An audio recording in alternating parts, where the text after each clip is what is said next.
Salam dan bahagia Ibu dan Bapak Guru hebat. Bertemu lagi bersama saya Andreas Sastrawijaya Santoto. Saya sangat senang belajar banyak hal tentang budaya positif di sekolah. Bahkan saya sudah melakukan demonstrasi kontekstual tentang penerapan segitiga restitusi di kelas saya. Dan saat ini saatnya bagi saya untuk membagikan pemahaman tentang budaya positif di sekolah ini kepada Bapak Ibu Guru di SD Negeri 071078 Kilibeto. Saya akan membagikannya dalam bentuk workshop. Berikut adalah videonya. Selamat menyaksikan, semoga bermanfaat. Oke, selamat siang Bapak Ibu. Terima kasih atas kesempatan yang diberikan di sekolah. Telah memberi kesempatan untuk berbagi kepada kita semua di sini mengenai diseminasi budaya positif. Jadi terima kasih untuk Bapak Ibu yang sudah memberikan waktu untuk kita bersama-sama belajar pada siang hari ini. Baik, sekarang ayo kita bermain dulu biar kita segar semuanya.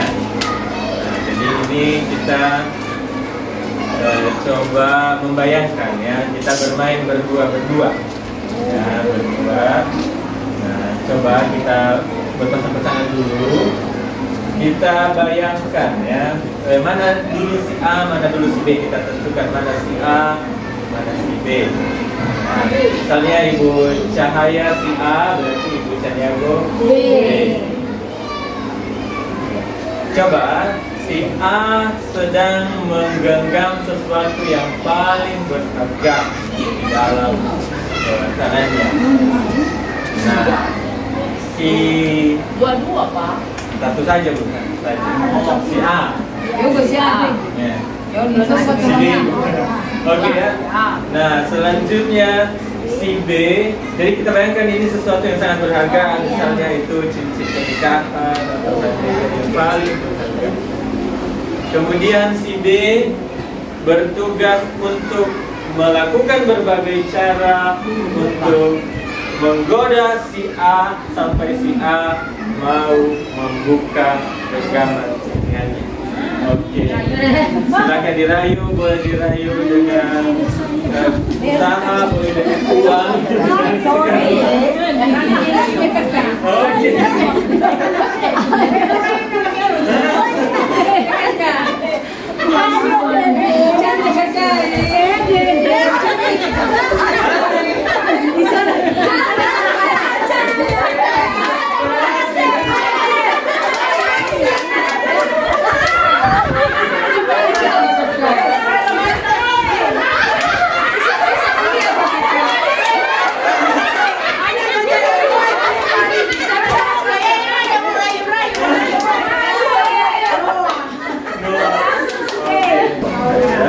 Nah, dari permainan tadi sebenarnya coba kita berpikir, siapa sebenarnya yang memiliki kontrol atas tangan kita? Kita sendiri. Siapa? Betul sekali, kita sendiri sebenarnya yang memiliki kontrol atas diri kita sendiri. Biar bagaimanapun jungkir balik dia merayu kita, kalau kita tidak mau kasih, dan tidak terbuka. Tapi tadi ada juga yang tergoda dengan satu buah roti bun sudah berhasil. Nah, roti boy, apalagi saya dengan uang yang besar, kita bisa tergoda. Ya. Jadi sebenarnya pemegang kendali atas hidup seseorang adalah diri sendiri dari orang itu, bukan orang lain. Itulah yang akan kita bahas nanti di ini. Kita mau di sekolah kita ini ada lingkungan yang aman dan nyaman, berbasis disiplin positif di sekolah, akan berdampak secara maksimal pada perkembangan dan pembentukan karakter peserta didik. Nah, seperti yang minggu lalu kita sudah menyusun visi sekolah, kita mau menciptakan anak-anak murid yang beriman kepada Tuhan, unggul, dalam kepribadian unggul, kemudian banyak lagi hal-hal yang lain yang kita impikan. Nah, hari ini kita belajar bagaimana caranya, apa toolsnya, apa alat yang kita bisa gunakan untuk menciptakan suatu lingkungan sekolah yang memiliki budaya yang positif, sehingga bisa memunculkan anak-anak yang bisa nanti berhasil. Nah, hari ini pada disiplin positif ini kita akan bahas mengenai teori kontrol yang dikemukakan oleh William Glasser. Nah, dia yang mengemukakan teori kontrol seperti tadi. Kontrol atas diri kita sebenarnya kita sendiri yang pegang. Nah, ini dia, Anda tidak bisa mengontrol orang lain. Ini sebuah pemahaman yang berarti sekali bagi saya secara pribadi. Anda sebenarnya tidak bisa mengontrol orang lain. Anda hanya bisa mengontrol diri Anda sendiri. Kemudian itu membawa kita pada makna disiplin, ya. Belajar kontrol diri dengan menggali potensi diri agar tercapai tujuan mulia, yaitu seorang yang kita inginkan berdasarkan nilai-nilai yang diri kita hargai. Itulah yang kita harapkan juga anak-anak kita miliki. Mereka mau disiplin bukan karena eksternal, tetapi karena diri mereka mau itu. Nah, karena teori kontrol ini, akhirnya semua perilaku memiliki tujuan. Kita nanti akan belajar tentang teori motivasi. Ya, motivasi itu ada motivasi dari luar atau eksternal, dan ada motivasi dari dalam atau internal. Kemudian model berpikir menang-menang, kolaborasi dan konsensus menciptakan pilihan-pilihan baru, mengembangkan komunitas berbasis aset atau kekuatan. Jadi kita akan belajar juga mengenai 5 posisi kontrol nanti. Kemudian di dalam memahami anak kita juga perlu memahami 5 kebutuhan dasar manusia. 5 kebutuhan dasar manusia ini akan membantu kita untuk memahami anak-anak kita yang bermasalah dan menolong mereka untuk menyelesaikan masalah mereka.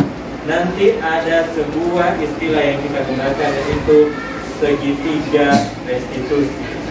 Segitiga restitusi ini adalah tahapan untuk kita menolong siswa kita menyelesaikan sendiri masalah mereka, karena mereka memiliki nilai-nilai internal dalam diri mereka. Baik, itulah hal-hal yang menarik yang akan kita dapatkan hari ini. Ini sudah saya dapatkan sebelumnya, dan saya banyak sekali terkagum-kagum. Ternyata saya sendiri punya pemahaman yang salah selama ini di dalam saya menerapkan disiplin kepada anak-anak, baik anak-anak di sekolah maupun anak saya di rumah. Nah, hari ini saya akan berbagi mengenai disiplin positif dan nilai kebajikan universal, kemudian teori motivasi, kemudian keyakinan kelas, kebutuhan dasar manusia, 5 posisi kontrol, dan segitiga restitusi. Ada 6 bagian kita bagikan hari ini. Semoga kita bisa sempat menyelesaikannya. Nah, ini sudah selesai tadi, cobalah buka. Ini teori kontrol dari Dr. William Glasser. Dokter dia menyampaikan beberapa kesalahan konsep guru selama ini, ya. Jadi dia bilang yang pertama, ilusi guru mengontrol murid. Jadi kita berpikir bahwa kita yang mengontrol murid, padahal sebenarnya yang mengambil pilihan dalam hidup murid itu sebenarnya adalah murid itu sendiri. Murid itu memilih dia mau dikontrol oleh gurunya atau tidak. Jadi sebenarnya keputusan di murid itu.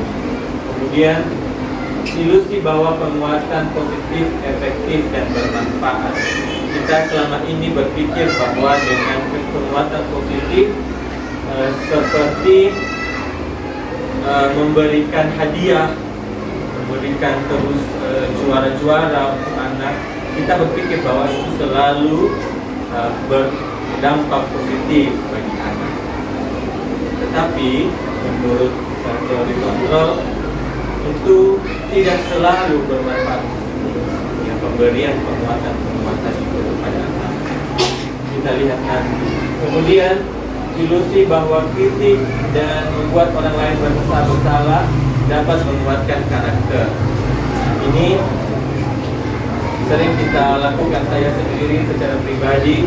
Mungkin saya tidak menghukum anak-anak, ya, saya tidak menghukum anak-anak dengan memberikan pukulan, tetapi saya sering melakukan ini membuat anak merasa bersalah dengan nada yang melemas tetapi sakit di dalam hatinya. Jadi cabai rasa bersalah yang di dalam mereka. Pak kecewa sekali sama aku. Kalau itu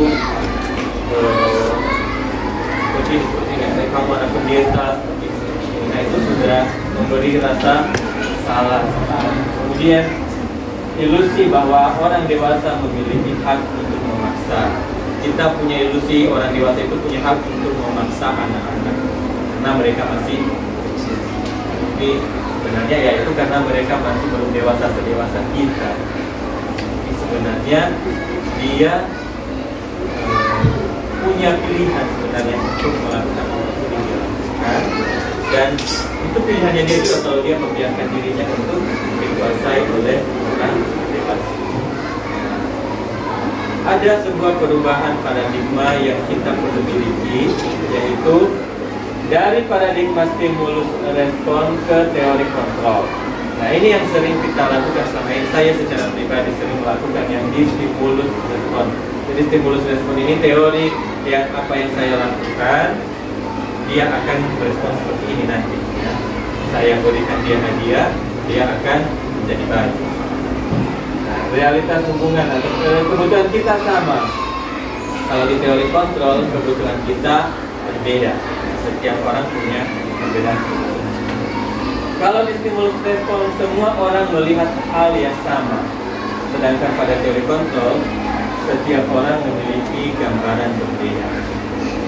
Kemudian kita mencoba mengubah orang agar berpandangan sama dengan kita.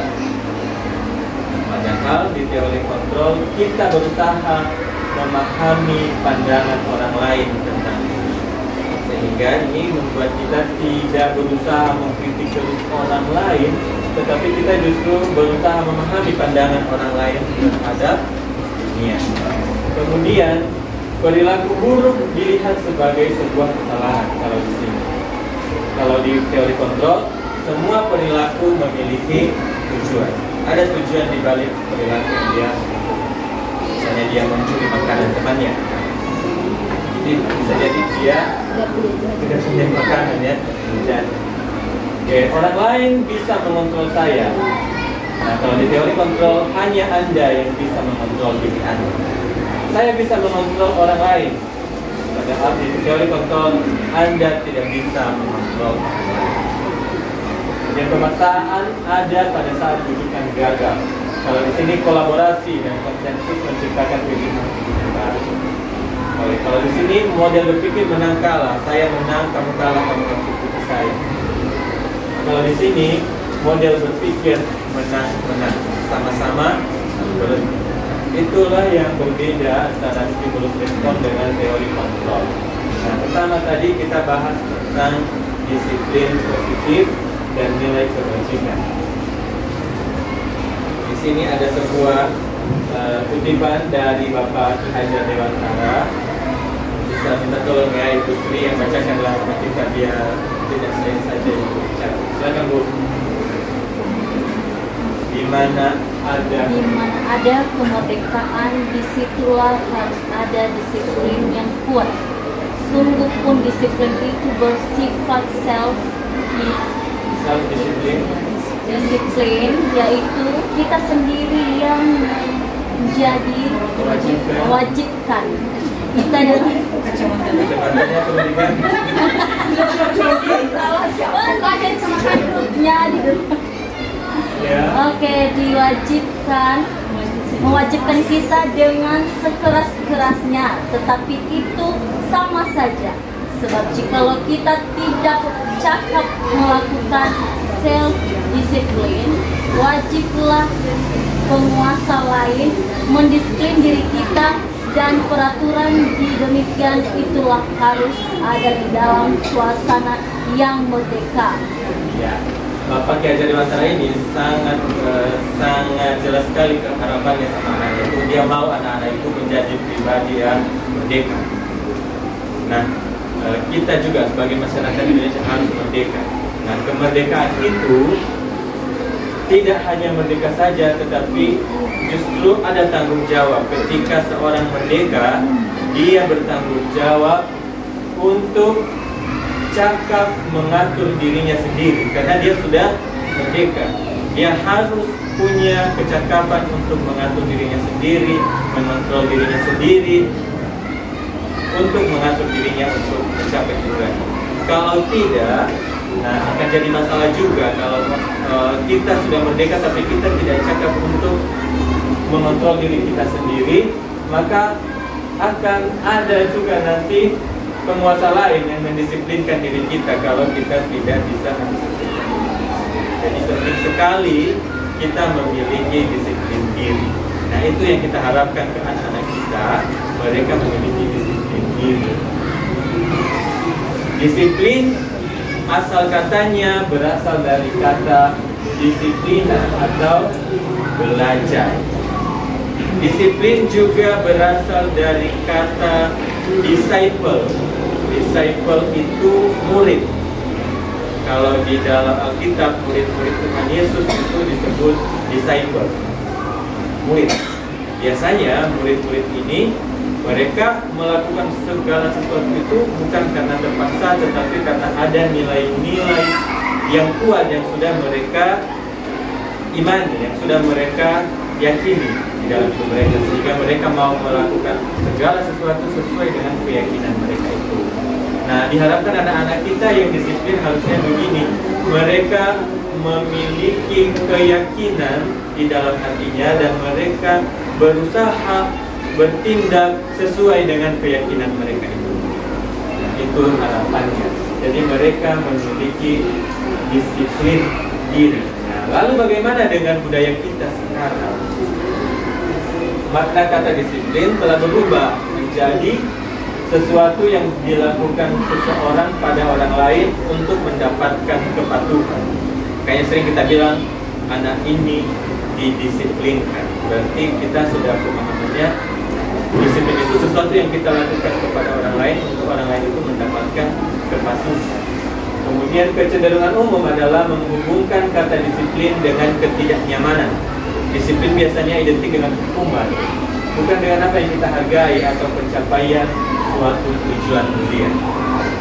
Bukan lagi untuk mencapai suatu tujuan mulia, tetapi ketika kita dengar kata disiplin, biasanya berhubungan dengan hukuman, sesuatu yang menyakitkan harus terjadi. Itu yang terjadi sekarang. Nah, tujuan kita sebagai pendiri adalah menciptakan anak-anak yang memiliki disiplin diri. Nah, ini harapannya. Melalui materi hari ini kita mau mewujudkan anak-anak yang memiliki disiplin diri, sehingga mereka bisa berperilaku dengan mengacu pada nilai-nilai kebajikan universal dan memiliki motivasi intrinsik, bukan ekstrinsik. Itu yang harapan kita. Bukan lagi anak-anak yang diperintah, tetapi mereka dari hati lahir keinginan untuk disiplin. Ini terlalu indah memang ya. Di kenyataannya memang tidak mudah untuk mendapatkan anak-anak memiliki langsung disiplin dari dalam diri. Tetapi nilai-nilai kebajikan. Sekarang kita sudah tahu disiplin diri tadi sudah tahu kita. Sekarang kita belajar tentang nilai-nilai kebajikan. Tadi kan kita mau anak-anak ini memiliki nilai-nilai universal. Nah, apa itu nilai-nilai universal? Nah, nilai-nilai kebajikan universal. nilai ya, bukan nilai angka, tetapi nilai-nilai yang diyakini dalam hidup, tetapi itu berlaku secara universal, bukan hanya untuk orang Nias, bukan hanya untuk orang Giri, bukan hanya untuk orang Kristen, bukan hanya untuk orang Muslim, tapi lintas budaya, lintas bahasa, nilai itu bisa tetap berlaku. Nah, itu yang disebut dengan nilai-nilai kebajikan universal. Sifat-sifat positif manusia yang merupakan tujuan mulia yang ingin dicapai setiap individu. Ya. Sifat universal lintas bahasa, suku, bangsa, agama maupun latar belakang. Nah, kalau kita, menurut Bapak Ibu, apa saja nilai-nilai kebajikan universal yang penting ditanamkan kepada murid? Menurut Bapak Ibu, kira-kira apa nilai kebajikan universal yang penting kita tanamkan kepada murid? Mungkin Bapak Ibu bertanya-tanya, apa dulu contohnya nilai kebajikan universal itu? Nah, contohnya seperti yang kita lihat di dalam, kalau di Indonesia ini, anak-anak Indonesia, pendidikan Indonesia punya profil pelajar Pancasila. Ada 6 dimensi itu. 6 dimensi. Nah, ini beriman dan bertakwa kepada Tuhan Yang Maha Esa, berkolaborasi kebinekaan global, bergotong royong, kreatif, bernalar kritis, mandiri. Nah, ini nilai-nilai kebajikan yang ingin dicapai oleh setiap anak Indonesia. Di negara-negara lain juga ada nilai-nilai kebajikan. Jadi nilai yang tidak hanya lingkup kecil tetapi berlaku secara universal. Nah, tidak hanya berlaku ketika dia di SD, tapi sepanjang hidupnya nanti dia bisa membawa nilai tersebut. Itu namanya nilai kebajikan universal. Nah, setiap perilaku atau perbuatan memiliki suatu tujuan. Tujuannya itu biasanya adalah didasari oleh nilai-nilai yang dia yakini.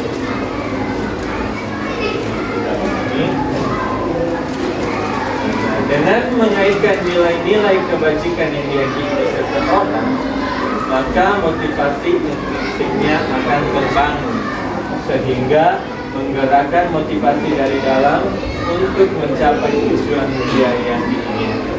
Jadi yang pertama-tama kita bangun dalam diri anak kita adalah mereka harus memiliki dulu nilai-nilai kebajikan universal itu dalam diri mereka.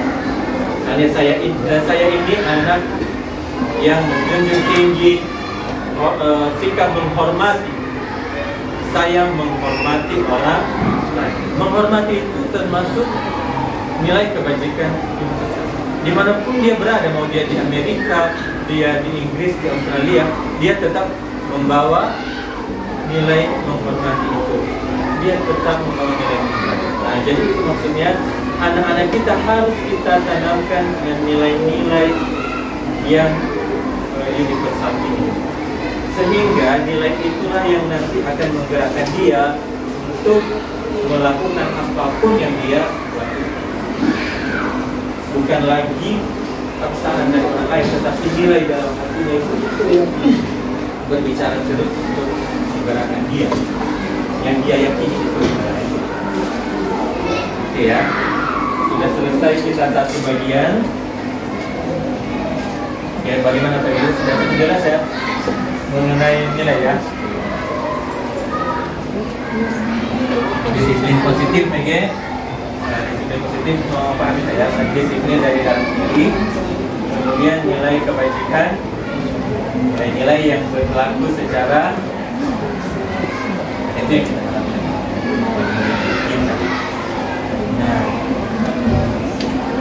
Nah, coba ya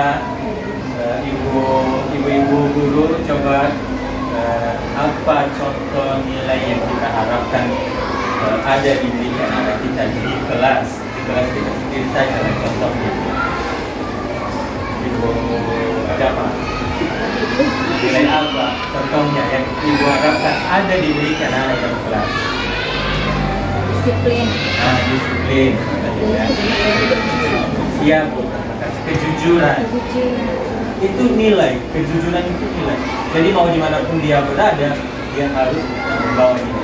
Dan nilai itu yang akan terus menegur dia juga nanti ketika dia di depannya ada sesuatu yang boleh saja dia curi karena tidak ada yang melihat, tetapi nilai itu akan berbicara. Itu. Oke, sekarang kita lanjutkan ke teori motivasi, hukuman, dan penghargaan. Nah, teori motivasi ini ada seorang yang membaginya, namanya Diane Gossen. Dia mengkategorikannya menjadi 3. Orang dalam hidup ini melakukan apa yang dia lakukan bisa jadi karena 3 ini. Yang pertama, untuk menghindari ketidaknyamanan atau hukuman.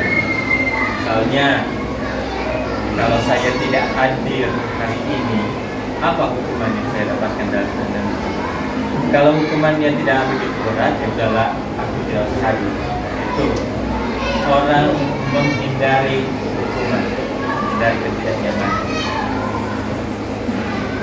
Ada juga orang termotivasi melakukan sesuatu karena mendapatkan imbalan. Ketika saya mengikuti kegiatan kita di hari ini, apa yang akan saya dapatkan? Sertifikat. Nah, itu motivasi kedua. Tapi itu walaupun itu motivasi eksternal, tetapi itu masih lebih baik daripada yang nomor 1. Jadi nomor 1 itu paling bawah ya. Yang kedua agak sedikit di atasnya. Tapi ada yang ketiga, yaitu untuk menghargai diri sendiri. Nah, saya akan menjadi orang yang seperti apa apabila saya melakukannya. Ketika saya pergi ke gereja, misalnya beribadah, nanti saya akan menjadi orang seperti apa ketika saya rajin beribadah. Bukan karena dilihat orang, bukan karena supaya mendapat pujian atau tidak ditegur oleh keluarga, tetapi karena saya ingin bertumbuh. Nah, itulah motivasi yang internal namanya. Nah, ini yang bagus bagi kita pahami ketika kita mengajari anak-anak kita, mendidik anak-anak kita lebih sering kalau kita mengajar lebih sering menekankan yang kedua ini. Kalau saya secara pribadi ya, kalau saya lebih banyak di nomor 2 mengharapkan imbalan. Nah, saya biasanya memberikan hadiah kepada anak-anak yang saya sudah lengkap bukunya hari itu. Kalau sudah lengkap semua buku, kasih hadiah. Jadi anak-anak lebih dikendalikan oleh motivasi dari luar, bukan dari dalam. Anak bisa saja terlihat baik-baik saja ketika mereka melakukan sesuai dengan motivasi eksternal ini, tetapi tidak bertahan lama nanti. Maksudnya tidak bertahan lama. Ketika tidak ada nanti faktor yang mereka kejar itu, tidak mereka lakukan lagi. Iya. Oke. Nah, ini tadi ya, merdeka itu kata Pak Kiai kalau tidak hanya terlepas dari perintah, tetapi juga cakap untuk memerintah diri sendiri. Itu yang kita harapkan. Karena kita mereka memerintah diri sendiri, bukan dikontrol oleh orang lain. Oke. Ada sebuah kutipan dari Alfikon di sini, dia bilang, saat kita berulang kali menjanjikan hadiah kepada anak-anak kita agar berperilaku bertanggung jawab, atau kepada seorang murid agar mempelajari sesuatu yang baru, atau kepada seorang karyawan agar melakukan pekerjaan yang berkualitas, kita di situ sedang berasumsi mereka tidak dapat melakukannya, atau mereka tidak akan memilih untuk melakukannya. Karena kita dari luar yang memberikan motivasi, harusnya dari dalam diri mereka. Nah, ini juga yang menyadarkan saya. Dia bilang bahwa penghargaan berlaku sama dengan hukuman, dalam arti meminta atau membujuk seseorang melakukan sesuatu untuk memenuhi suatu tujuan tertentu dari orang yang meminta atau nah, itu akan berusaha untuk melakukan itu untuk memenuhi apa yang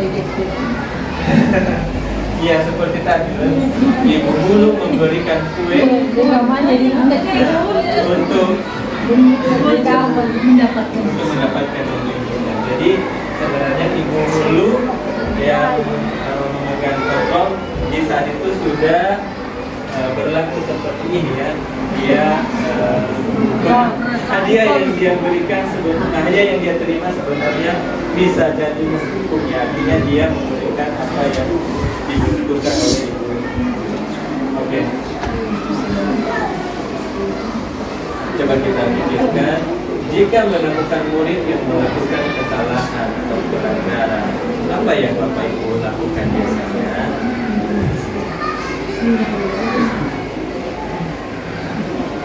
Sudah jelas ya. Biasanya kita marah-marah, menasihati. Itu lebih ke masuk ke motivasi apa jadinya kalau kita lihat tadi.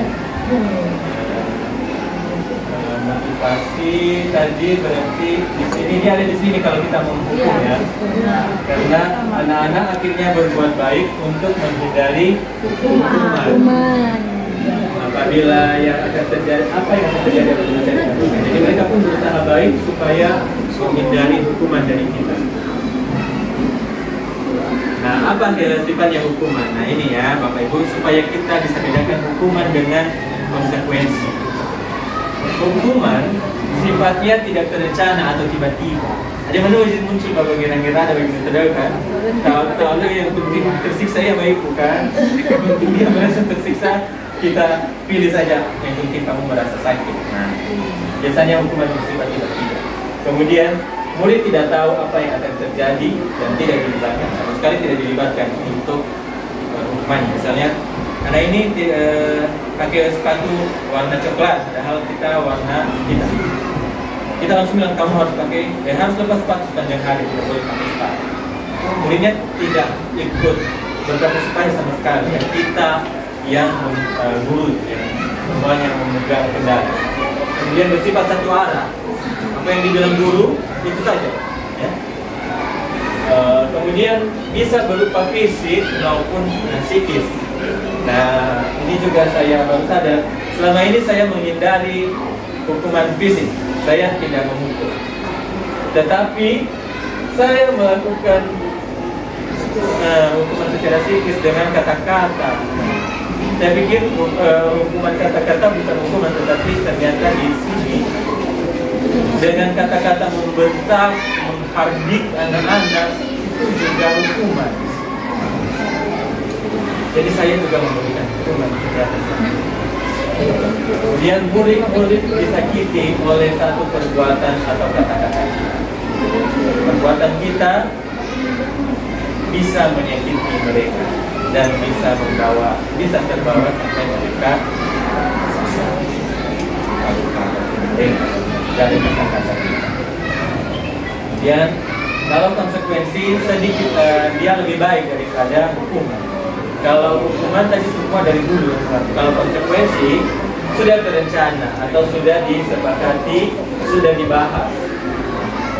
Jadi pada awalnya guru dengan siswa sudah membahas tentang konsekuensi apa konsekuensinya yang kita tetapkan untuk anak yang terlambat. Ketika kamu terlambat, konsekuensinya apa?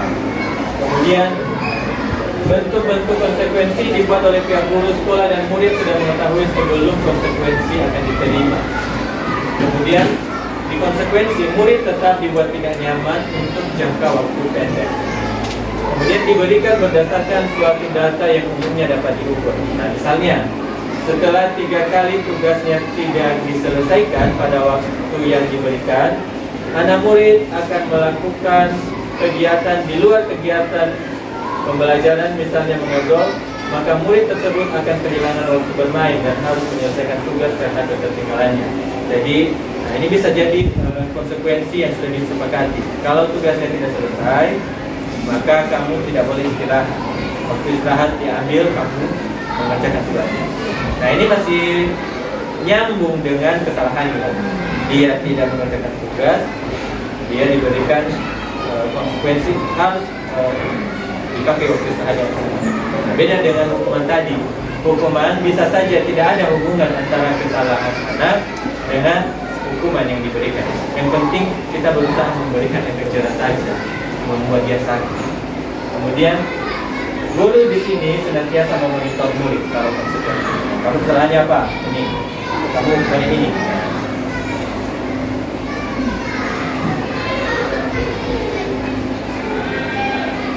Oke, coba kita baca satu kasus ini. Ibu Yasmin ya, yang masih muda ya, bisa ya Bu. Oke.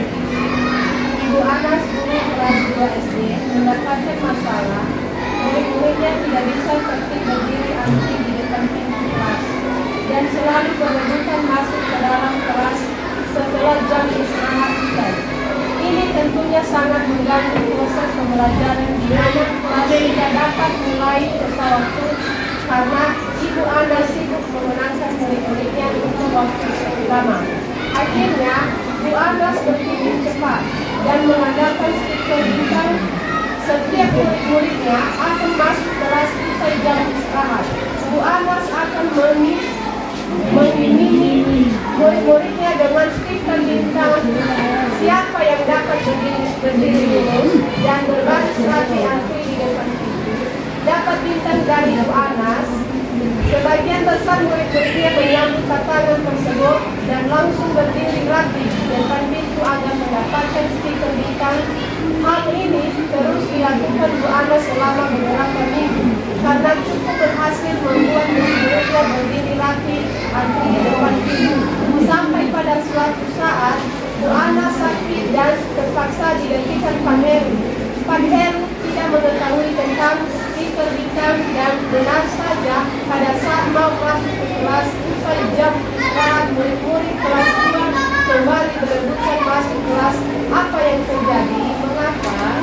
Oke, nah ketika sudah berubah gurunya, anak-anak ini jadi tidak bisa lagi tertib. Apa yang terjadi? Mengapa bisa terjadi? Itu coba kita hubungkan dengan motivasi tadi. Melakukan karena ada imbalan. Iya, karena ada imbalan. Jadi motivasinya masih motivasi eksternal nomor 2, walaupun bukan hukuman ya. Terima kasih Bu.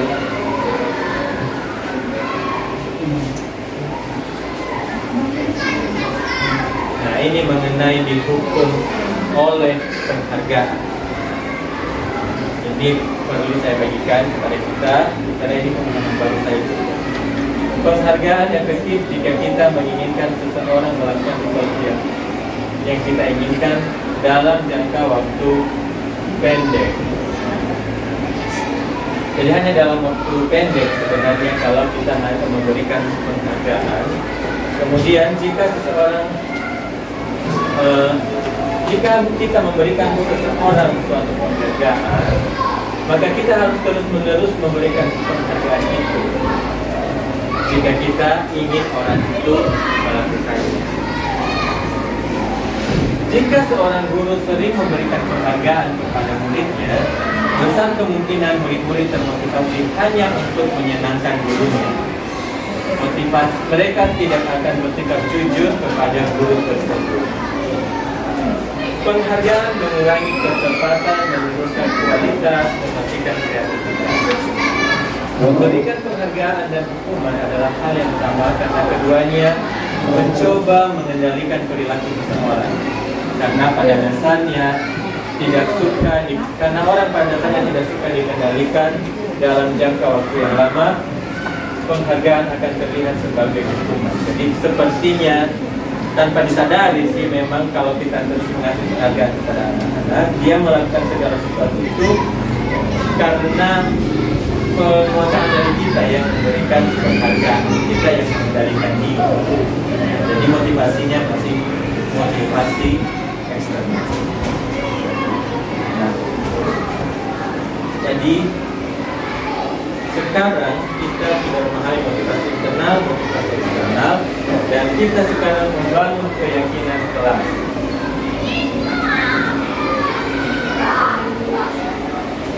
Keyakinan tadi sudah kita bahas sedikit. Keyakinan itu bersifat lebih abstrak daripada peraturan. Nah, ini ya, kalau peraturan, misalnya peraturan kita jangan buang sampah sembarangan, itu peraturan. Tapi keyakinan yang ada di situ coba kita pikirkan. Yang lebih besarnya, jagalah kebersihan. Nah, itu. Jadi keyakinan itu sifatnya abstrak. Keyakinan kelas berupa pernyataan-pernyataan universal seperti tadi. Bisa kita mulai kalimatnya, kami menjaga ketertiban di kelas. Kami di kelas 6A saling menghormati. Kemudian pernyataan keyakinan kelas senantiasa dibuat dalam bentuk positif. Kemudian keyakinan kelas hendaknya tidak terlalu banyak sehingga mudah diingat dan dipahami oleh semua orang. Jadi tidak usah banyak-banyak, paling 5 atau 6 lah keyakinan kelas. Karena kan satu keyakinan itu bisa mencakup banyak sekali. Masalah menghormati saja, saling menghormati misalnya, kami saling menghormati. Itu sudah mencakup tidak boleh memaki orang lain, tidak boleh memegang benda orang lain tanpa izin. Itu semua sudah masuk dalam saling menghormati. Keyakinan kelas sebaiknya sesuatu yang dapat diterapkan di lingkungan tersebut. Semua warga kelas hendaknya ikut berkontribusi dalam pembuatan keyakinan kelas lewat kegiatan curang pendapat. Nah, jadi ini yang perlu kita pahami supaya anak-anak yang memiliki nilai itu nanti jangan keyakinannya sudah kita siapkan dari guru, tetapi kita lakukan curang pendapat. Kita minta kepada anak-anak untuk menyampaikan apa saja yang kalian mau supaya kelas kita ini menjadi kelas yang nyaman. Semua anak menuliskan. Kalau kami di kelas 1 kemarin, mereka menyebutkan. Kemudian apa pendapat mereka saya tulis di papan tulis. Nah, kalau di kelas 6 bisa lebih gampang, misalnya dibagikan saja kertas, mereka tulis di situ, lalu ditempelkan apa saja yang mau mereka di kelas kita. Kemudian kita bersedia meninjau kembali keyakinan kelas dari waktu ke waktu. Ini contohnya. Setiap di kelas 1, setiap anggota kelas perlu belajar, setiap anggota kelas perlu senang, setiap anggota kelas perlu melakukan tugas, perlu merasa aman. Ya, kelas 5 juga berbeda, sedikit lebih kompleks daripada kelas 1 kalimatnya. Selalu bersikap positif, selalu menjadi diri terbaik. Dari mana kita rangkum ini? Dari tadi kita sudah melakukan curah pendapat. Nah, saya sudah buat di kelas 1 bersama Ibu Sri waktu awal tahun. Saya sudah tunjukkan seperti ini.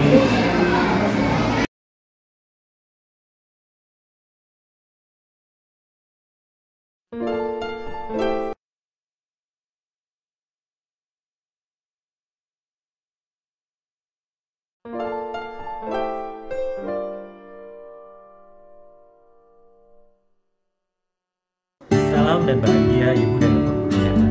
Perkenalkan, saya Andreas Wijaya Santoso. Di video kali ini saya akan berbagi tentang penerapan disiplin positif yang saya lakukan di kelas 1A, yaitu tentang menyusun keyakinan kelas. Semoga video ini bermanfaat di dalam Bapak Ibu menerapkan disiplin positif di sekolah masing-masing. Sopan pada guru. Iya, bagus. Bukan hanya guru juga ya, tapi sama orang tua, sama teman-teman juga harus sopan. Jadi sopan sama semua orang. Dalam membentuk keyakinan kelas, Pertama-tama, saya mempersilakan seluruh anggota kelas untuk bercurah pendapat tentang peraturan yang perlu disepakati di kelas. Selanjutnya, saya mencatat semua masukan para murid di papan tulis kelas karena murid kelas 1 masih belum semua dapat menulis di kertas. Tulisan yang sudah saya tulis di papan tulis dapat dilihat oleh semua anggota kelas sehingga pendapat mereka dapat mereka baca di papan tulis. Tidak lari-lari ya. Iya. Lari-lari nanti bisa jatuh ke kepala, itu jadi sakit, tidak sehat lagi. Apalagi? Contoh, apalagi peraturan kita nanti kita terapkan di kelas kita. Ya. Oh, tidak boleh keluar pintu. Oke, ini juga ya. Keluar meja atau pintu ya, bisa juga pintu. Tidak boleh menendang kawan, sudah tadi. Tidak boleh. Udah tadi Kak Bang, udah tadi ya. Ada lagi ya.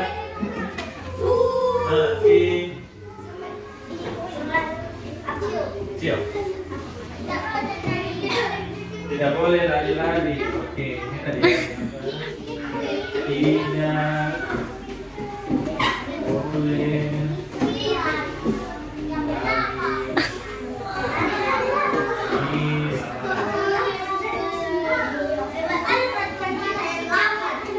Oke, ada lagi. Tidak boleh memaki. Oke. Tidak boleh.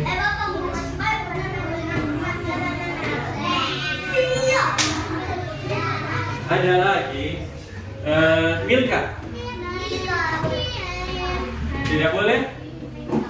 Tidak boleh pilih-pilih kawan. Tidak boleh pilih-pilih kawan. Bagus itu ya. Tidak boleh pilih-pilih kawan. Tidak, iya, tidak. Berarti itu Pak Guru menghargai perbedaan ya. Iya, menghargai perbedaan. Nanti keyakinan kelas itu ya. Jangan situ nunggu.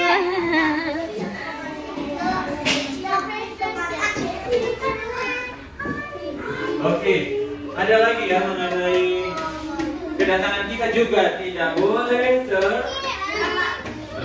Dari Bapak Guru itu juga ya. Iya. Tidak boleh terlambat datang ke sekolah. Kita harus bangun pagi setiap hari seperti kamu.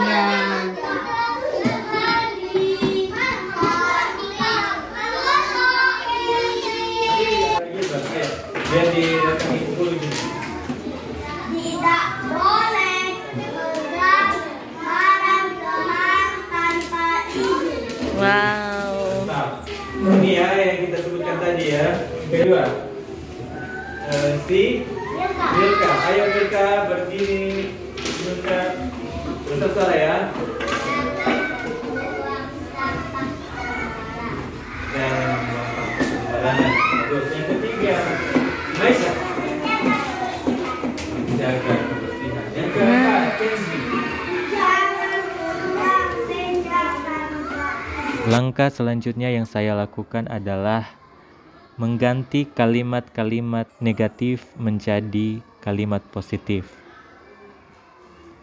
Setelah semua kalimat berupa kalimat positif, kemudian kami meninjau kembali daftar pendapat yang sudah dicatat dan dari kalimat-kalimat yang masih berupa peraturan, kami ubah menjadi kalimat keyakinan kelas. Langkah berikutnya yang kami lakukan adalah meninjau ulang keyakinan kelas secara bersama-sama. Setelah kami meninjau ulang keyakinan yang kami buat, ternyata ada 5 poin. Sehingga jumlah keyakinan kelas yang kami sepakati ada 5. Setelah keyakinan kelas selesai dibuat, maka semua warga kelas dipersilakan menyetujuinya dengan memberikan cap jempol pada keyakinan kelas yang telah tertulis. Cap jempol saja ya. Ambil jempol kita, kasih nanti di sini sama Pak Guru. Nah, baru Bapak Guru mulai ya. Kita isi di sini. Tahan dulu sedikit biar kering. Oke. Oke, sudah ada jempol Bapak Guru. Baru selesai di situ, cuci tangan di sini, tidak usah pakai air, hanya cuci tangan. Lalu dilap pakai tisu yang sudah kamu bawa dari rumah. Oke. Sudah ada tisunya kan? Sudah. Taruh di atas meja tisunya dulu, biar cuci. Tangan kanan memegang tisu, tangan kiri nanti pasang cap jempol. Sekarang ibu guru dulu ya. Oke, sudah baru di situ. Oke. Tidak boleh kena baju karena nanti kita mulai dari kelompok dia. Ayo dia.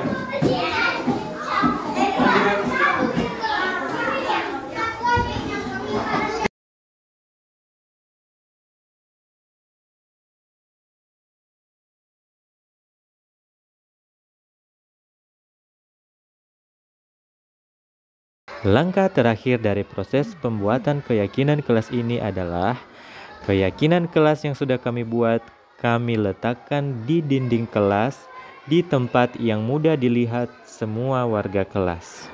Demikian aksi nyata penyusunan keyakinan kelas yang telah saya lakukan di dalam kelas saya. Semoga bermanfaat. Salam dan bahagia.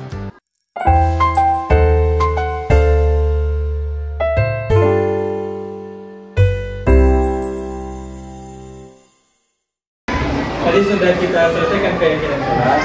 Nah, tugas kita setelah kita buat keyakinan kelas, kita terus ingatkan anak-anak. Kita buat diskusi, misalnya keyakinan kelas saling menghormati. Saling menghormati itu tampak seperti apa? Misalnya ketika mengambil barang teman harus izin dulu. Kemudian tidak tampak seperti apa? Mengambil barang teman tanpa izin. Itu kita bawakan terus diskusi itu. Sebaiknya di awal-awal kemarin, di awal-awal tahun ajaran kita terus membahas itu keyakinan kelas kita supaya mereka menguasai apa dengan apa keyakinan kelas kita. Nah, setelah keyakinan kelas kita sudah pahami, kita sekarang memahami kebutuhan dasar manusia. Nah, kebutuhan dasar manusia itu Bapak Ibu ada 5. Ya, nah ini bagus sekali. Termasuk kita orang dewasa juga, bukan hanya anak-anak. Kita butuh kebutuhan dasar ini yang ini.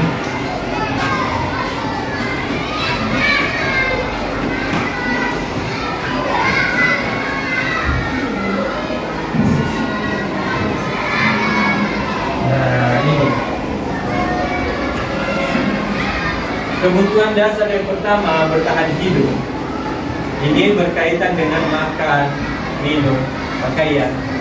Ini berhubungan dengan fisik. Kemudian kebutuhan yang berikutnya yaitu kasih sayang dan rasa diterima. Nah, ingat Bapak Ibu, kita ini manusia punya kebutuhan akan kasih sayang dan rasa diterima.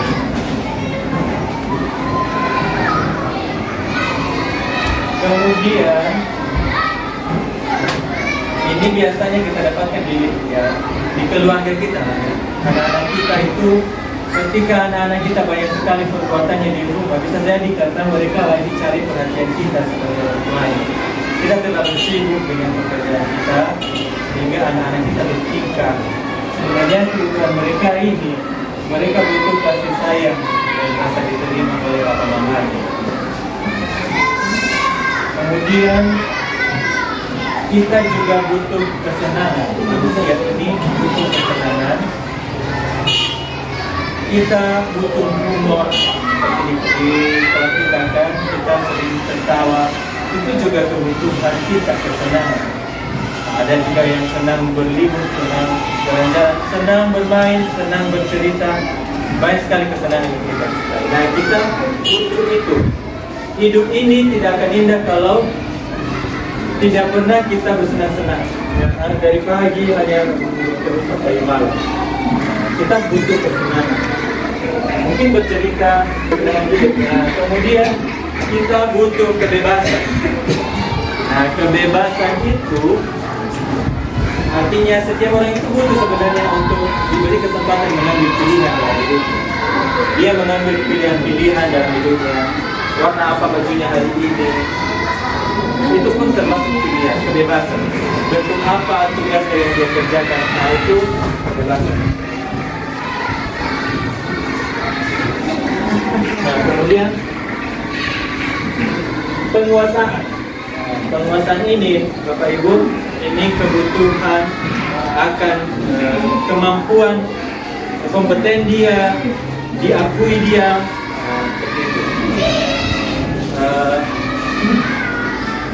Seorang anak yang butuh penguasaan ini, dia akan berusaha keras, ya, berusaha keras untuk misalnya untuk tampil di lomba, misalnya di 17 Agustus, dia akan belajar keras untuk menyanyi, untuk menguasai lagu, untuk menguasai teknik bernyanyi yang baik, akhirnya dia bisa tampil dengan baik, dan itu akan membawa kepuasan seperti bagi dia ketika dia sudah menunjukkan kepuasan.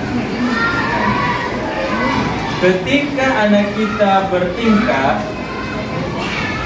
dengan kita memahami kebutuhan dasar manusia ini, kita bisa lebih mudah memahami mengapa anak ini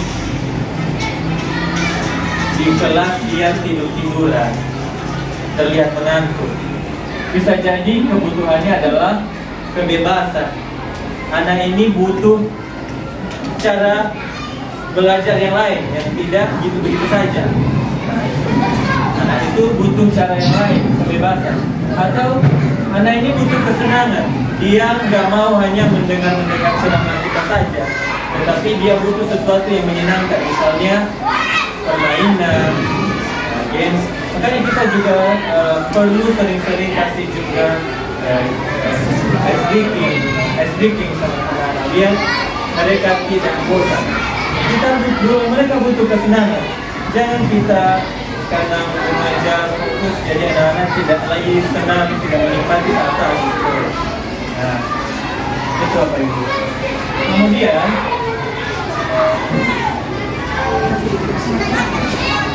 kita belajar mengenai 5 posisi kontrol.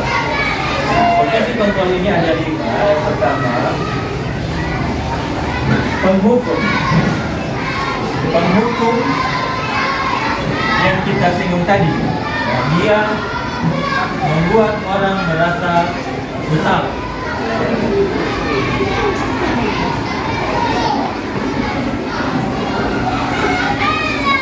Apa saja kalimat yang dia ucapkan biasanya penghukum ini dia. Dia menghadiri, woi kamu, sini kamu. Nah, itu sudah menunjuk-nunjuk.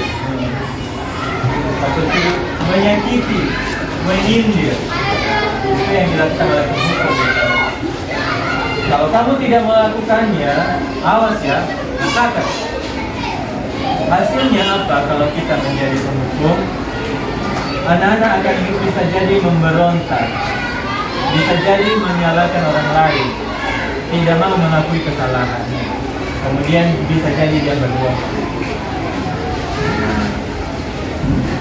Kemudian kalau kita, oh ya ini murid-murid nanti akan berkata, biarkan saja, nanti dia juga akan marah-marah lagi. Jadi udah terbiasa dia nanti dengan hukuman-hukuman dari kita. Ada juga guru yang membuat orang merasa bersalah. Dia tidak menghardik seperti tadi, tapi dia cuma dengan kata-kata yang lemah lembut, tapi dia berkata, seharusnya kamu begini, kecewa sekali sama kamu. Kamu ini begini. Seharusnya kamu sudah tahu kan, ibu lelah sekali mengatakannya sama ibu, stres gara-gara kamu. Dan kamu kepala sekolah sampai marah-marah sama ibu. Nah, itu membuat anak ini jadi merasa bersalah. Ini juga membuat anak merasa rendah diri. Nah, dia mungkin diam, mungkin dia tidak memberontak seperti yang dihukum, tetapi dia bisa memendam saja dalam hatinya dan dia akan merasa rendah diri. Kemudian dia menyembunyikan, menyangkal, berbohong. Nah, kemudian ada juga posisi kontrol kebaikannya itu teman. Nah, ini baik gurunya, dia memposisikan dirinya sebagai teman. Tapi kurang baik juga karena dia memposisikan dirinya satu level dengan si anak-anak. Dia bilang, ayolah lakukan itu demi ibu. Jadi seperti temannya, mau dia seperti temannya. Masa kamu tidak mau? Ingat tidak, ibu pernah bantu kamu loh ini. Ayolah demi ibu lakukan. Akhirnya anak-anak ini melakukan yang baik, tapi hanya sama kita, tergantung dia. Misalnya sama saya dia baik, tapi sama ibu Lase dia tidak baik karena dia bertemannya sama saya saja. Membuatkan alasan-alasan untuk kita. Jadi ini nanti akan membuat anak-anak kita lemah, tidak mandiri dan tergantung. Suatu saat nanti kita tidak bersama mereka, maka sudah tidak lagi mereka mau bersikap berbeda. Kemudian pemantau. Pemantau ini sudah lebih baik.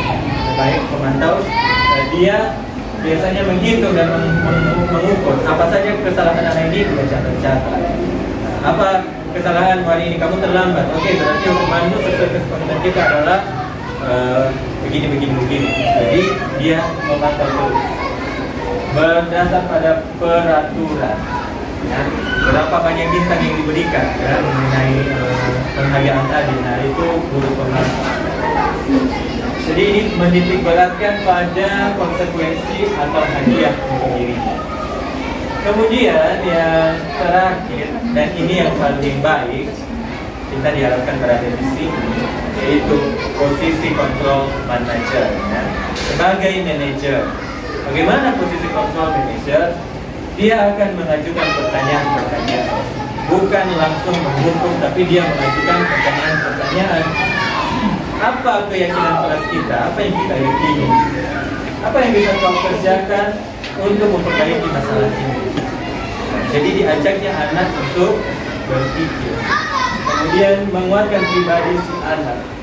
Jadi anak akan mengevaluasi dirinya, bagaimana cara dia memperbaiki dirinya. Inilah yang kita harapkan dilakukan oleh guru, yaitu manajer. Di sini yang disebut dengan restitusi, ya, memperbaiki kembali hubungan, memperbaiki anak-anak. Kalau anak-anak sudah berbuat salah, kita tidak mengeluarkan dia dari komunitasnya, tetapi kita bantu dia supaya dia bisa menyadari kesalahannya, berefleksi, kemudian memperbaiki kesalahannya, supaya nanti dia bisa kembali di dalam kelompok. Dari identitas gagal, dia menjadi identitas berhasil. Anak yang sudah berbuat salah itu, mereka memiliki identitas gagal pada saat itu. Nah, kita sebagai guru berusaha membawanya untuk memiliki identitas berhasil dengan cara mengajukan pertanyaan-pertanyaan tadi. Dan Bapak Ibu, kelompok ini Bapak Ibu yang ada di sini semakin ke sana semakin baik. Nah, jadi setelah belajar kita hari ini, mungkin kita tidak langsung bisa 100% jadi manajer. Kita masih bisa jadi teman atau pemantau, masih bisa. Tapi yang tidak baik adalah yang ini, penghukum dan membuat orang merasa itu yang perlu kita hindari, yang berwarna merah. Kalau yang warna kuning masih bisa, dan yang warna hijau lah tujuan kita. Kita harapkan yang berada di situ. Nah, bagaimana kita menjadi manajer? Mengambil posisi manajer dalam melakukan restitusi, ada sebuah pendekatan, yaitu tahapan segitiga restitusi. Ya, satu lagi yang terakhir, tahapan segitiga restitusi.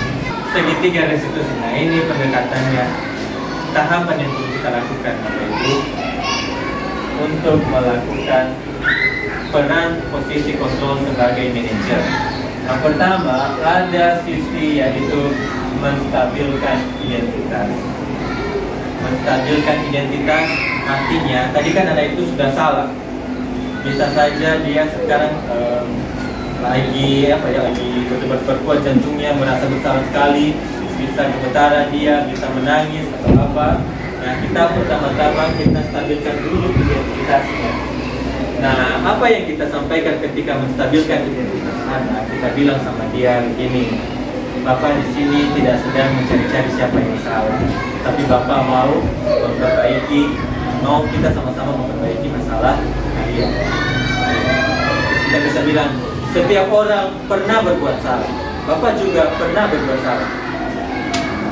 Jadi anak ini merasa dirinya tidak terlalu gagal, buruk sekali. Dia merasa, oh iya ya, ternyata Bapak Guru juga pernah gagal seperti saya. Setiap orang pasti melakukan kesalahan. Kamu bukan satu-satunya yang pernah melakukan. Bapak pernah melakukan. Nah, akhirnya dengan keadaan itu terpulihkan dulu identitasnya dari yang gagal tadi, mulai terbangun. Kalau kita sudah menghardiknya, menunjuknya, memukulnya, mengucap-ucapkan badannya, tidak akan bisa dia dengan nyaman menjawab pertanyaan kita. Pasti dia masih ketakutan. Nah, kita usahakan dulu kembalikan identitasnya, kita stabilkan dulu identitasnya. Kalau kita mau ada hasilnya, kan tujuan kita supaya anak ini berubah menjadi lebih baik. Bukan hanya sekedar melampiaskan emosi kita di saat itu. Pasti kita emosi sih memang karena ada kesalahan. Tapi gua minta maaf dulu. Nah, kemudian setelah kita melakukan menstabilkan identitas anak, langkah berikutnya yaitu validasi tindakan yang salah. Jadi kita tanya sama dia, misalnya ya, si A sudah memukul si D. Kita tanya, kamu pasti ada alasanmu kenapa kamu memukul si D. Kemudian si A pasti akan cerita, iya Pak, tadi dia ambil makanan, makanya aku pukul dia. Itu makanan itu dikasih mamaku dari rumah. Jadi kita semakin mengerti. Itu juga berhubungan dengan kebutuhan dasar manusia tadi, kebutuhan bertahan hidup, makanannya sudah diambil. Jadi kita semakin memahami anak. Oh, ternyata dia melakukan itu karena makanannya sudah diambil oleh petani. Jadi kita tidak membenarkan perbuatannya yang salah ya, tetapi kita sudah lebih mengerti alasan dia kenapa dia melakukan perbuatan. Biasanya manusia akan berusaha melakukan usaha terbaik yang dia bisa pikirkan untuk mencapai kebutuhan dasarnya yang 5 tadi. Kemudian kita bisa bertanya, adakah cara yang lebih efektif untuk mendapatkan apa yang kamu butuhkan? Adakah cara lain yang lebih efektif ketika temanmu mengambil makananmu? Ada cara lain tidak kamu bisa membela diri tetapi tidak sampai menyakiti temanmu? Itu kita mengajarnya berpikir. Nah itu kita sampai pada validasi tindakan yang salah. Lalu yang ketiga, sisi yang ketiga adalah menanyakan keyakinan. Nah ini tahap selanjutnya. Kita tanyakan sama anak-anak, dari perbuatanmu hari ini, Kenzi misalnya, keyakinan kelas kita yang mana yang belum kamu tunjukkan dari pertemuan, dari perilaku hari ini? Nah, mungkin dia akan berpikir, oh ketika memukul teman, berarti itu saya tidak menghormati orang lain atau tidak mengasihi, ya, saya tidak menyayangi teman. Dibilang sama gurunya, oh ya Pak, saya sudah melanggar keyakinan kelas kita tentang kita harus menyayangi teman. Kita harus ingatkan mereka keyakinan yang mana yang mereka langgar. Makanya penting sekali dari awal kita sudah membuat keyakinan kelas kita, sehingga ketika kita nanti menyelesaikan masalah anak kita, kita selalu membawa mereka, menanyakan kepada mereka tentang keyakinan kelas kita. Ya. Satu bagian lagi saja Bapak Ibu ya, saya mau tunjukkan video singkat saja mengenai contoh penerapan segitiga restitusi. Ini sebuah demonstrasi yang saya buat kemarin bersama anak-anak kelas 1.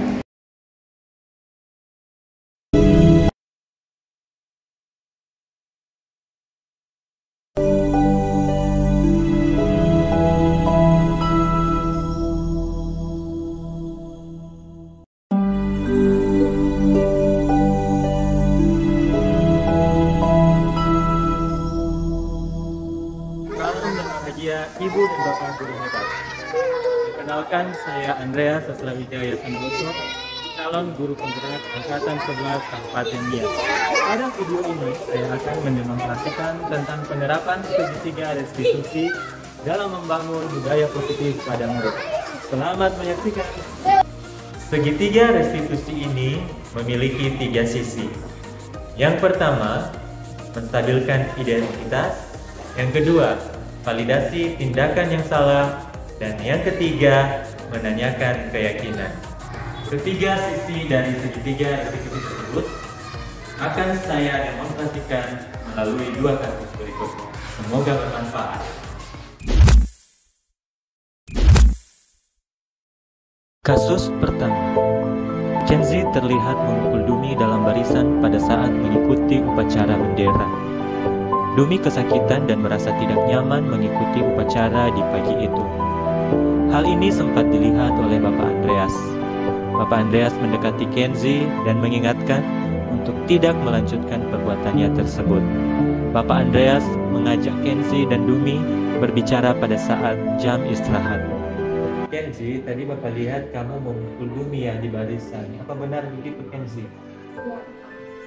Apa alasannya Kenzi memukul Dumi?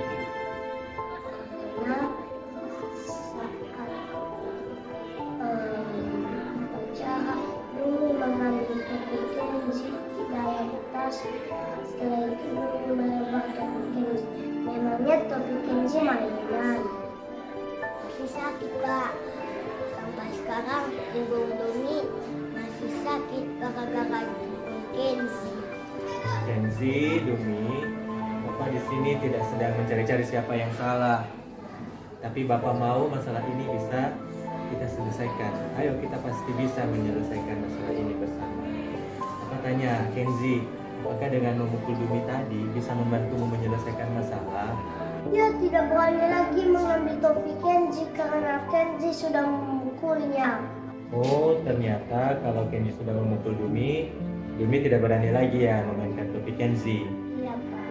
Tapi Duminya jadi kesakitan, bahkan sampai sekarang tadi punggungnya masih sakit. Apa tanya sekarang, Kenzi, keyakinan kelas kita yang mana ya yang Kenzi belum tunjukkan tadi pada saat Kenzi memukul Dumi? Menyayangi teman, Pak. Betul sekali, Kenzi, menyayangi teman. Apa ya kira-kira cara lain yang Kenzi bisa lakukan agar Dumi tidak memainkan topi Kenzi tetapi dengan cara yang lain? Artinya, Kenzi bisa tetap membela diri tetapi tidak menyakiti Dumi. Ada sih, sebenarnya Kenzi bisa menegur Dumi dengan kata-kata. Wah, bagus itu, Kenzi. Itu bisa dicoba ya. Iya, Pak. Dumi, apa benar tadi kamu memainkan topi Kenzi sebelum upacara? Apa? Kami suka Kenzi. Banyak lucu. Oh, Dumi senang ya teman-teman memiliki ekspresi wajah yang lucu-lucu. Bapak juga sebenarnya senang anak-anak kelas 1A itu punya ekspresi muka yang lucu-lucu. Sebenarnya tidak salah kita bermain dengan teman. Bapak juga waktu kecil senang sekali bermain dengan teman. Hanya saja kita perlu pikirkan apakah cara bermain kita itu membuat teman kita nyaman atau tidak. Begitu ya. Coba kita ingat-ingat, Dumi, keyakinan kelas yang mana ya yang Dumi belum tunjukkan tadi ketika Dumi memainkan topi Kenzi tanpa izin? Benar, menghormati teman. Bagus, Dumi. Menurut Dumi, di kesepakatan kelas kita boleh tidak ya kita memegang barang teman tanpa izin? Tidak boleh, Pak. Karena itu tidak menghormati. Bagus, Dumi ya. Dumi masih ingat. Nah, menurut Bapak pasti ada cara lain deh yang bisa Dumi gunakan untuk melihat ekspresi lucu di muka teman, tetapi teman kita tetap merasa nyaman. Kira-kira menurut Dumi apa ya yang Dumi bisa lakukan untuk itu? Bagaimana kalau bermain tebak-tebakan hewan? Gimana itu? Kita menjelaskan kalimatnya dan teman menjawabnya. Oh begitu, nanti Dumi misalnya Kenzi menggerakkan gerakan monyet, kemudian si Dumi menangkapnya. Itu bagus juga, kita suka dengan ide itu. Bagaimana Kenzi, apakah Kenzi mau bermain seperti itu bersama Dumi? Wah, Bapak senang sekali kalau begitu. Sekarang kalian saling bersalaman ya. Silakan bersalaman. Bapak bangga kalian bisa menyelesaikan masalah kalian. Jadi kapan nih ini akan dimulai? Ini Pak. Wah, Bapak senang sekali. Sekarang kalian boleh kembali ke kelas ya, boleh bermain bersama. Iya Pak.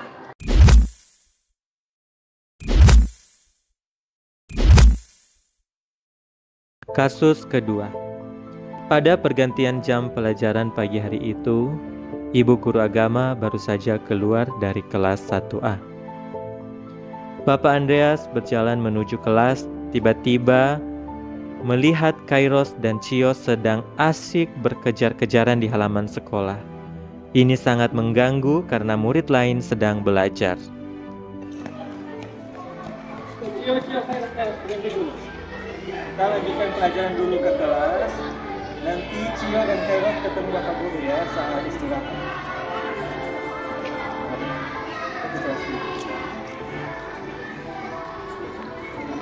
Cio dan Kairos, tadi Bapak lihat kalian lari-lari di halaman sekolah pada saat jam pelajaran.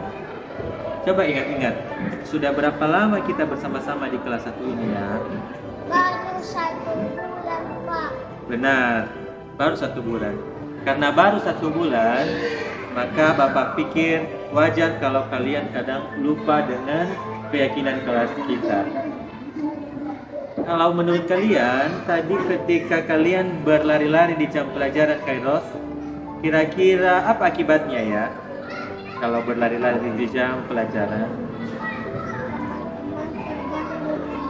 Benar, teman-teman terganggu. Apalagi Cio? Kelas lain ikut terganggu Pak. Betul nak. Bapak di sini tidak sedang mencari-cari siapa yang salah. Bapak mau kita bersama-sama untuk menyelesaikan masalah ini. Tadi Bapak lihat Kairos dan Cio sangat asik berlari-lari di halaman. Kalian pasti punya alasan ya untuk itu ya. Kenapa alasannya tadi?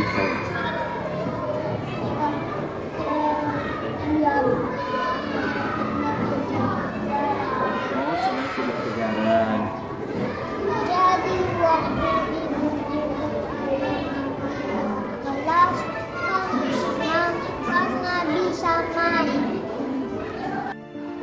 Oh, berarti kalian senang bermain ya. Boleh saja bermain, tidak apa-apa. Bapak juga waktu kecil senang bermain. Cuma kita perlu pikirkan waktu yang tepat dan jenis permainan yang tepat. Tadi itu kan sedang belajar. Kapan waktu yang tepat ya untuk kita bermain kejar-kejaran? Di mana biasanya?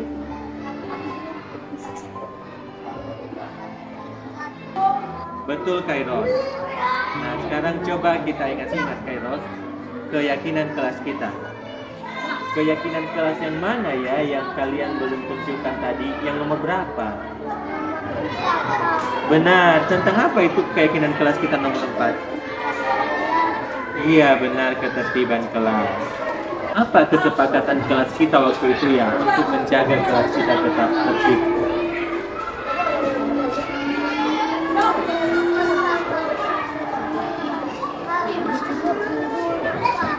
Bagus, kayak Cio. Kairos apa lagi? Bagus, menunggu Bapak Guru di kelas. Nah, Bapak mau bertanya, apakah tadi ketika Cio dan Kairos menunggu Bapak Guru sambil berlari-lari di halaman sekolah, itu kalian sudah menjaga ketertiban kelas kita? Belum ya. Tapi kalian senang kan? Menurut Bapak, ada cara yang lain untuk kalian bisa mendapatkan rasa senang tapi tetap tertib. Bagaimana caranya menurut kalian ya? Kairos bagaimana?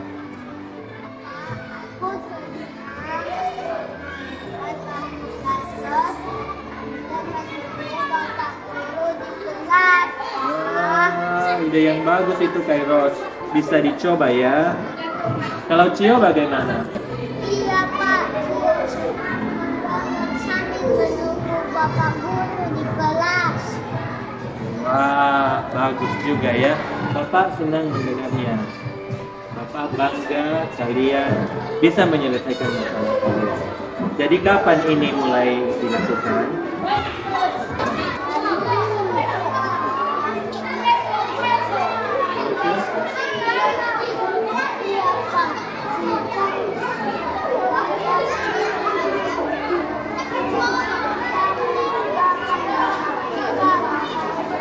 Oke, baik. Bapak bangga sama kalian ya. Kalian bisa menyelesaikan masalah kalian.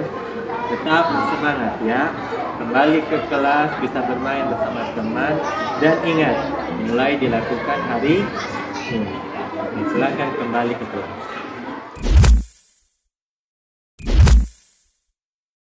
Saya senang karena Bapak Guru tidak menghukum saya. Awalnya takut, tapi Bapak Guru enggak memukul saya. Jadi senang. Saya menjadi tidak takut karena saya tidak memberikan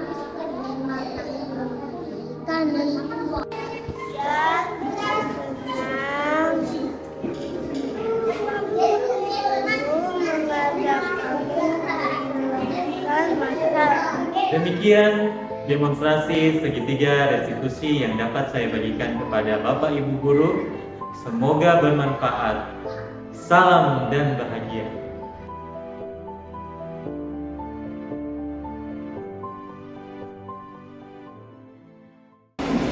Gurunya mengajak anak-anak bertemu pada saat istirahat. Jadi memang Bapak Ibu, kita sebagai guru untuk menerapkan segitiga restitusi ini perlu kita bisa mengelola emosi kita dulu. Jadi pada saat berbicara sama mereka itu, di saat kita sudah tenang. Nah, jangan kita juga masih meledak-ledak emosinya. Nada bicara kita masih terlalu tinggi, lalu nggak bisa jalan kan? Segitiga restitusi. Dan yang restitusi, restitusi itu kayak gitu biasanya. Ya itu terjadi kalau kita ya wajar saja. Tetapi restitusi ini bagus, tetapi menuntut kesabaran yang luar biasa. Jadi tetap semangat Bapak Ibu, walaupun tidak mudah, tetapi ketika kita bergerak bersama-sama, ini bisa jadi budaya sekolah kita jadi. Nah, makanya harus disampaikan kepada kita supaya kita bergerak bersama-sama. Kalau satu orang saja menerapkan segitiga restitusi di kelasnya, maka susah akan menjadi budaya. Tapi kalau semua kita bergerak bersama-sama untuk sampai pada posisi manajer melakukan segitiga restitusi, maka budaya positif itu bisa terwujud di sekolah. Kembali ke kita sendiri. Dan ingat juga mengenai motivasi tadi, 5 kebutuhan dasar manusia. Mungkin kita sendiri juga dari rumah tadi sedang belum mendapatkan kebutuhan kasih sayang dan rasa diterima dari keluarga. Tiba-tiba di sekolah kita marah-marah sama anak-anak kita. Bisa jadi harus kita sebagai guru kita terapkan dulu. Kalau mau dengan ada nomor tiba-tiba bisa baru di kelas. Kita pariman saya. Nah itu dengan kita memahami kebutuhan dasar ini, jadi kita juga tahu. Jadi saya pun jadi terberkati ya ketika melihat orang-orang dewasa ya, bukan hanya anak-anak. Kadang-kadang saya berarti kayaknya kebutuhan dasar referensi dari pencukupi. Butuh-butuh saya ada air, sepertinya masih butuh pengakuan di hadapan. Jadi butuh pengakuan adalah masuk ke kebutuhan penguasaan. Jadi Bapak Ibu, mari kita terapkan lagi, bukan hanya di sekolah, tetapi di keluarga kita juga, anak-anak. Ketika anak-anak saya sendiri benar-benar baik, ketika mendengar ini. Bandung Nur ya. Asal saya takkanlah begitu, tapi nanti kita tahu. Dan yang sudah ada berusaha. Jadi dengan oke, Pak Ibu. Ya, so pertanyaan atau lanjutkan Pak?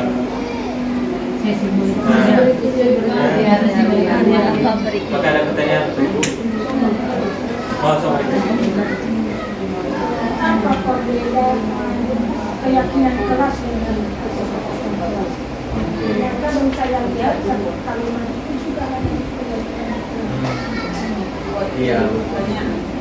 Keyakinan kelas dengan kesepakatan kelas. Nah, kesepakatan kelas ini yang disepakati di kelas kita sama-sama juga disepakati di kelas. Nah, cuma kalau kesepakatan kalau keyakinan cakupannya lebih luas.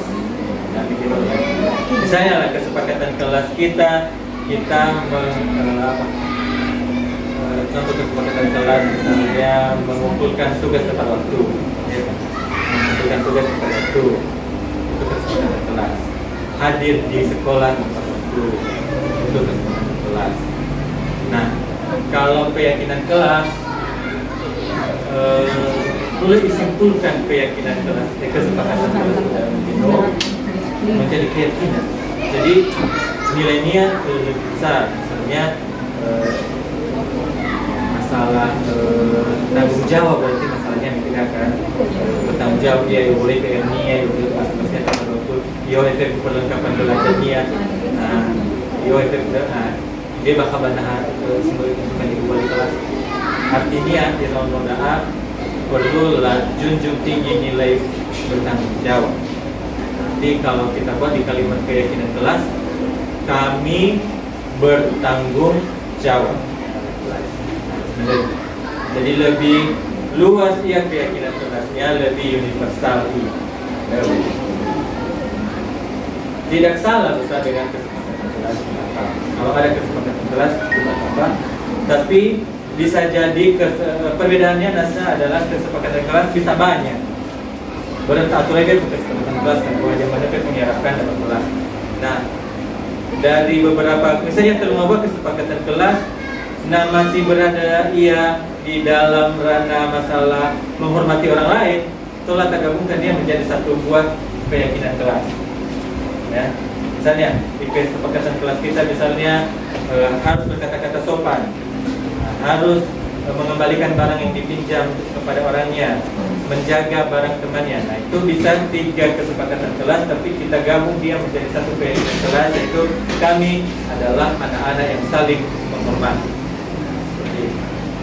Jadi hulu orang hugo yang saling keyakinan, sehingga profesor muda dan dia tolak tahu, misalnya pakai helm ya.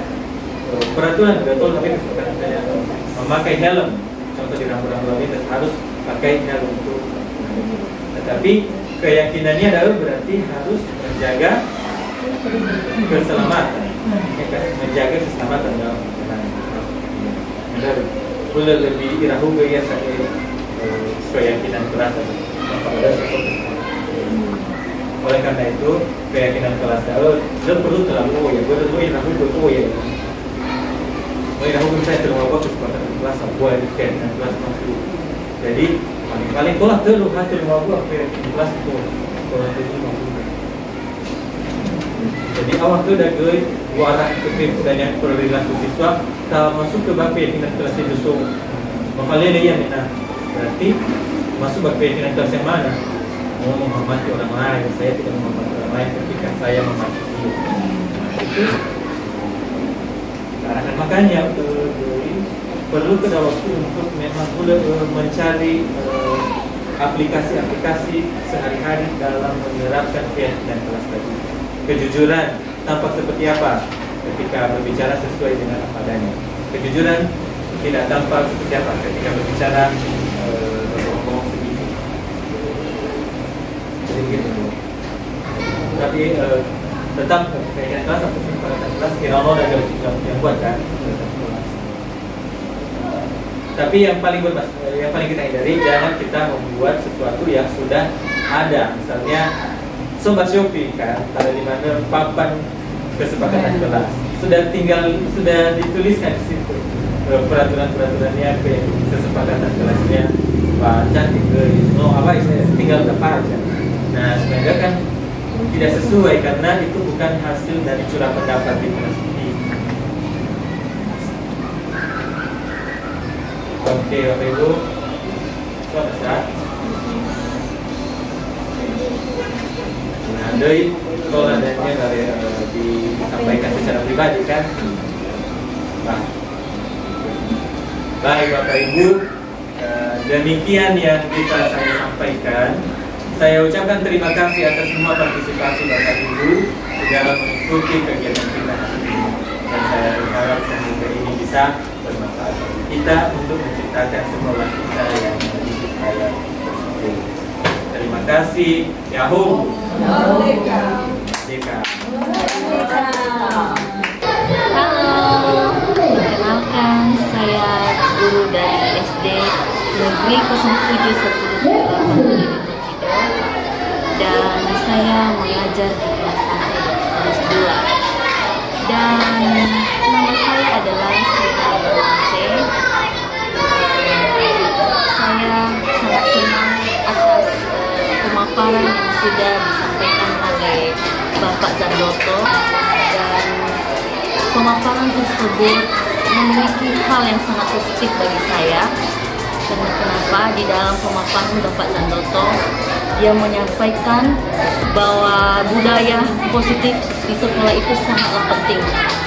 Jadi pentingnya bagi kami Bapak Ibu guru, ketika siswa kami memiliki sebuah masalah, maka kami tidak harus memukul, kami tidak harus membentak, kami tidak harus memarahi, tetapi kami harus menegurnya dengan kesimpulan yang baik. Kami harus mendapatkan kesimpulan dari masalah siswa kami tersebut, sehingga anak kami tersebut tidak merasa bersalah atas kesalahan yang sudah dia lakukan. Jadi di dalam hal tersebut sangat banyak positifnya, sangat banyak hal yang baik, dan saya sangat tertarik, sehingga saya akan menerapkannya dalam kehidupan saya sehari-hari, terlebih di dalam sekolah atau di dalam mengajar. Mungkin itu saja yang saya sampaikan. Terima kasih Pak Zandoto, sukses terus untuk kedepannya dan semangat terus, dan jangan lelah untuk menerapkan hal-hal yang baik untuk sekolah kita SD 78. Sukses terus ya Pak. Akhirnya workshop diseminasi budaya positif yang telah saya rencanakan dapat terlaksana dengan baik. Di tengah kesibukan menjelang 17-an, tetapi saya dapat mempersiapkannya dengan baik. Semua berjalan dengan lancar, perangkat yang saya gunakan juga berfungsi dengan baik. Dan terlebih-lebih saya sangat bersyukur Bapak dan Ibu guru sangat antusias dalam mengikuti workshop ini. Saya secara pribadi sangat senang karena apa yang saya ketahui tidak saya miliki sendiri, tetapi saya dapat membagikannya kepada sesama guru di sekolah ini.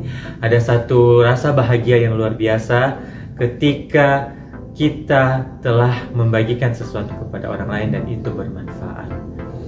Ketika saya membagikan budaya positif ini, saya merasa waktu berlalu begitu cepat, dan ada topik-topik tertentu yang saya rasa masih perlu lebih dalami lagi pada kesempatan-kesempatan berikutnya.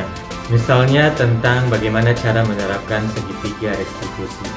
Nah, pada pertemuan selanjutnya saya akan mengajak Bapak Ibu guru untuk melakukan simulasi bagaimana menerapkan segitiga restitusi di dalam menghadapi murid yang bermasalah.